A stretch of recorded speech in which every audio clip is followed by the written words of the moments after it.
Hi! Okay, so the questions I put on my iPad so I can kind of follow along with them, and I wanted to just kind of go over them so you know what I'm going to do. So best book you have read in 2022 so far, best sequel you've read in 2022, new release you haven't read yet but want to, most anticipated release for the second half of the year, biggest disappointment, biggest surprise, favorite new author, one you already like or one that's new to you, newest fictional crush, newest favorite character, book that made you cry, book that made you happy, most beautiful book you bought this year or were gifted, and what books do you need to read by the end of the year? So, let's get started. This should be fun. I can probably, hopefully, read a lot more books by the end of the summer. I'm going to say that. Okay, number one. Okay, so number one, best book you've read so far in 2022. So, there is a few good books that I've read in 2022. It really comes down to, okay, I want to say it comes down to 4 books, but I'm going to take those 4 books and bring it down to 2 books. So, because this book will be in another one of my tags, I'm going to do the best. So originally when I read The Silent Patient, I said that was the best book I've read so far this year. But I didn't read yet The Maidens. So best book of 2022 so far is The Maidens. This is a thriller book. I'll kind of give you, there is a blog post on Moods and Pages channel, and I'll link it below so you can kind of have a full review of this that I did of The Maidens. Such a good book. I love The Silent Patient, but I love The Maidens even more. Like, it was really hard to choose. And for sure, The Maidens. Now, sequel you've read so far in 2022. Whoopsies. So, I have not read any sequel books this year. I have series that I want to read, but I have anticipated series for myself. Hopefully I do like them. With that said, I want to show you my first series of books that I'm excited to read this year. If I don't like book number 1, then I guess I won't continue the series.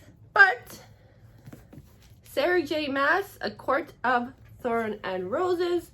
This is the full box series. I've heard all the good stuff about these books. This is a fantasy series. I haven't read it yet.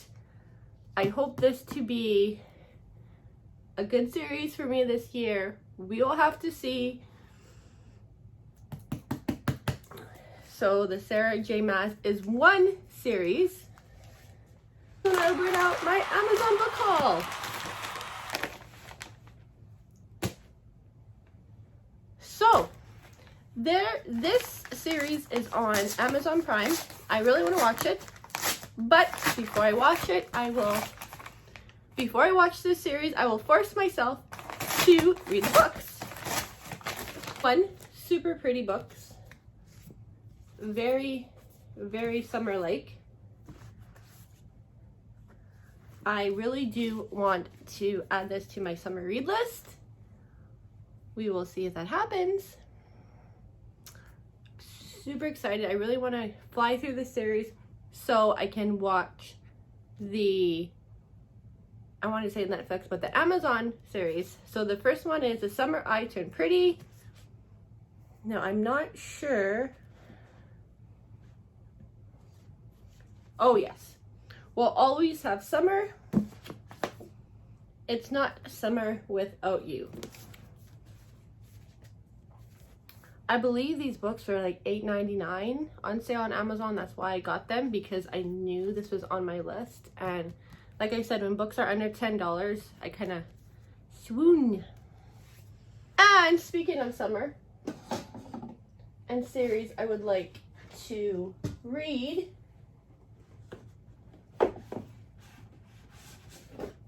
I was gifted this series, I want to say back in September maybe, I can't remember, but someone gave me these books and they were on my reading list, so I'm super happy I got these books. To All the Boys I Loved Before, P.S. I Still Love You and Always and Forever. Again, this is a series, I can't remember. So these books came out in 2014. And now these are a Netflix series. So these books are other ones that I would like to read this summer. I wanted to read them last summer and I didn't get around to it. So hopefully I'll bump them up to this summer, if not September. To All the Boys I Loved Before, Always and Forever, and I Still Love You. So that's these books. Now let me see what's next on my list. Have to chip my passcode in all the time. New release you haven't read yet but want to. Okay, this is new as of March, I believe, ish. Does it tell me? No, it doesn't. But I believe this book came out in March. Book Lovers by Emily Henry. Very excited to read this book. I've heard good things, good stories. I talked to one of my friends who's currently reading this book, and she said, most anticipated release for the second half of the year. So I don't have this. When they say second half of the year, they probably mean like, I want to say June-ish, and it's July, but I'm going to go about June. I'm trying to think, there's a few books that come to mind for that. There's a book that just came out that I got that I have not read yet. It's The It Girl by Ruth Ware. And as you know from my previous videos, I believe I did talk about a few Ruth Ware books. I have all her books. So The It Girl by Ruth Ware is an anticipated one. It just came out because I was at chapters last week, I think, and it wasn't there, and then I was at chapters this week and it was there and it was on sale, so I said let's do it, let's get it. The It Girl by Ruth Ware. I'm super excited for that one. Biggest disappointment. Now, for me it was the biggest disappointment, but I don't think for a lot of you it was. I read a Kristen Hanna book for the first time, and I decided to read The Nightingale. Well, I went into that book, I knew it was about war and stuff like that, and it was an emotional book. It did make me really sad at the end, but I will not read any more Kristen Hanna books. The reason behind that is because that's not the kind of books that I'm into. I'm not into books about war. I'm not into just books like that. So whenever I pick up a book and I say it's, and I see that it says something about the war, it doesn't appeal to me. I don't know why. It's just not something that I would read. I recently read The Bomber Mafia. That was about war. Again, I almost did not finish it, but it was very short. Didn't like it. But I only read it because it was Indigo's top 10 of 2021. Biggest surprise. So for me,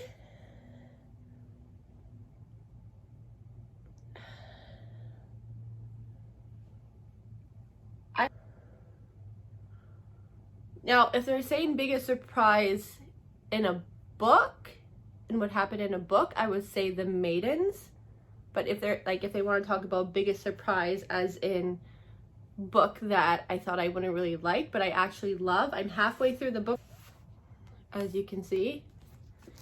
This is my first Taylor Jenkins Reid book, Malibu Rising. I love this book. I knew I would like it, but look at that. This is my first book that I've completely like tabbed all over the place.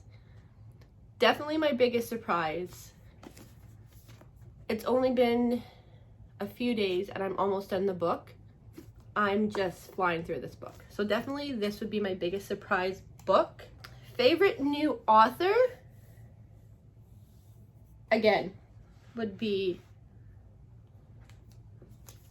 Taylor Jenkins Reid, because biggest surprise, favorite new author. She is new to me. She might not be new to you, but she's new to me. Newest fictional crush. I know some of you will agree with me on this, but I just the Love Hypothesis and Adam Carlson is just it's just I can't. Like, I was just I swear this whole time I read this book, I was just all about Adam. Definitely fictional crush right here. Adam Carlson from the Love Hypothesis. Newest favorite character.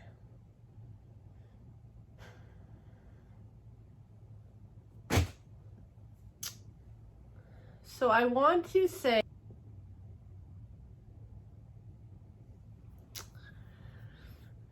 again, for newest favorite character as of now, it is Nina in this Taylor Jenkins Reid, Malibu Rising, Nina Riva in Malibu Rising. Book that made you cry. Okay, so yes, the Nightingale did make me cry,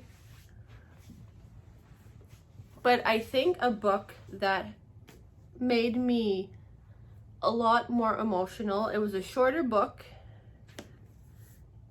I've never read his books before. I kind of had an idea what this book was about, but I didn't really have an idea that it was such a serious book. And when I started, so this is called The Midnight Library by Matt Haig. One Library, Infinite Lives. I'm thinking, okay, cool. One Library, Infinite Lives. I lost one of my good friends back in November to depression.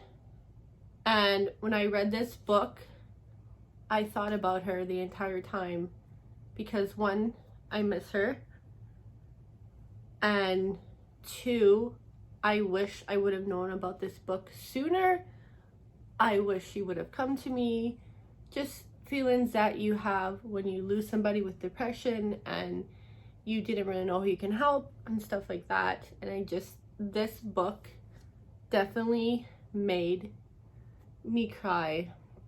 It made me think of my friends, and I wish I would have been able to show her this book, because if you think you're alone, you're not. There is always somebody you can talk to. Please, please, please don't be afraid. Read this book. Find that person to talk to. Talk through it with somebody, anybody.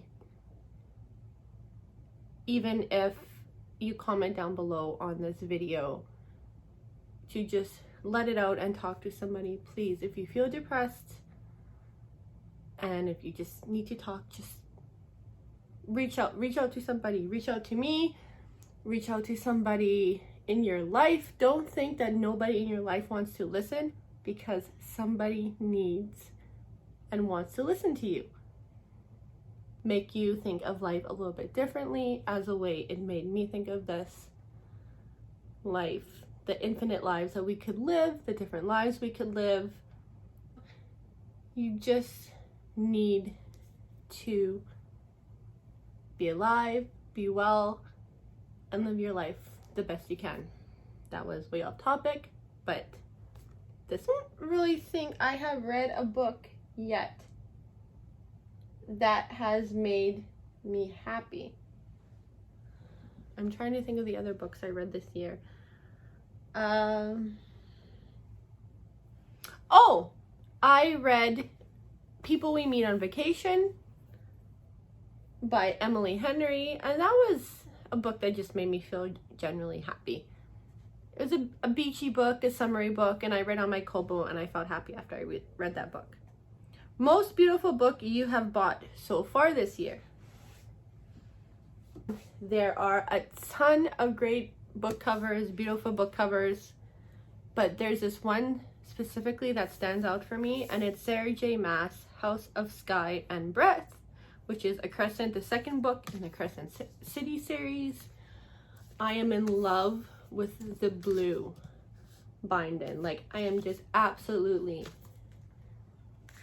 there's something about this cover, I have no idea what. I kind of have an inspiration. I want to try and like draw this cover, and I don't know, that probably won't happen, but this kind of makes me want to like just draw this cover just because. And look at the inside of this, like, so not only is it beautiful, but the front, I love that. And then when you open it,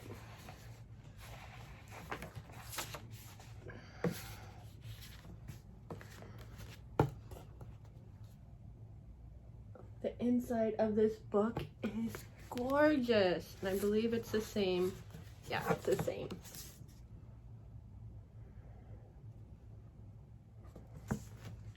I am so excited to read this book. This is definitely the most beautiful cover this year, that I think anyway.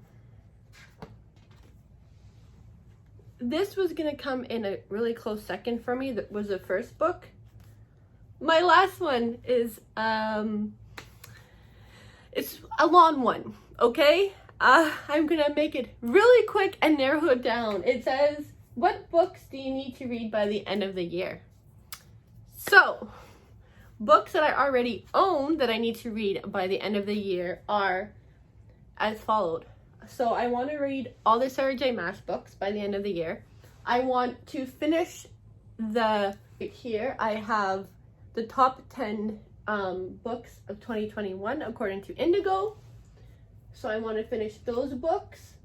I will do maybe a separate video on that so you know what books they are. So far I've read 2 of them and I've only liked 1 of them so far. I have not, now kind of getting away from books, so kind of getting away from Bookstagram. Not really getting away from Bookstagram, but I don't see these on Bookstagram. I do have a lot of books that I have not seen reviews on, and I also really want to read the Darkest Mind series by the end of the year. There is 5 books. Yeah, there's 5 books. I watched The Darkest Mind, which is the first book, I believe on Netflix, I think it was. And I really loved the book. It's fantasy. I was really into the book, and I'm like, okay, I have to find the book and I have to read it. And then I figure out it was a series, and I'm like, oh great, another series for myself to read. Yada yada yada. Another book that I really want to read by the end of the year is all my Tessa Bailey books. I have about 1, 2, 3, 4, 5. I have 5 Tessa Bailey books, and I really want to read them by the end of the year. I want to read all my Colin Hoover books that I own by the end of the year.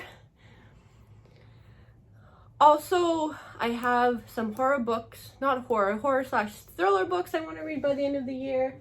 I'm trying to think if there's anything else. Oh, yes.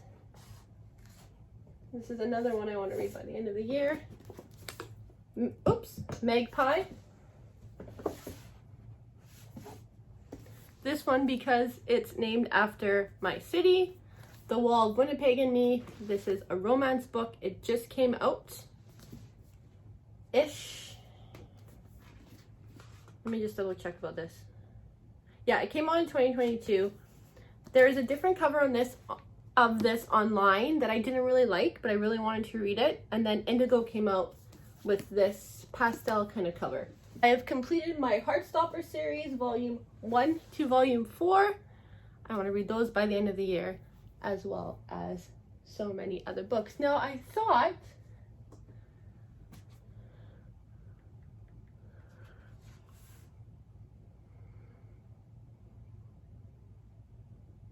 okay, so I messed up. So number 5, biggest disappointment. I read it, and in the end I only gave it like a 2.5 out of 5 because I don't know, it was slow paced. I didn't really care for the end of the book. It was, I don't know, for me it was kind of just typical. The Maid by Nita Prose. This was probably my biggest disappointment in terms of a book that I thought I loved, that I liked, but I didn't love. And this I gave 2.5 stars to, which will be on my Instagram. I'll put it down for you so you can see it. Bailey Book Style _ Definitely my biggest disappointment of this year. So look at that lovely situation. Anyways, thank you so much for watching this video. If you liked it, give it a thumbs up. If you've read any of these books, let me know in the comment. Don't forget to subscribe to my channel, and I will see you again in the next video.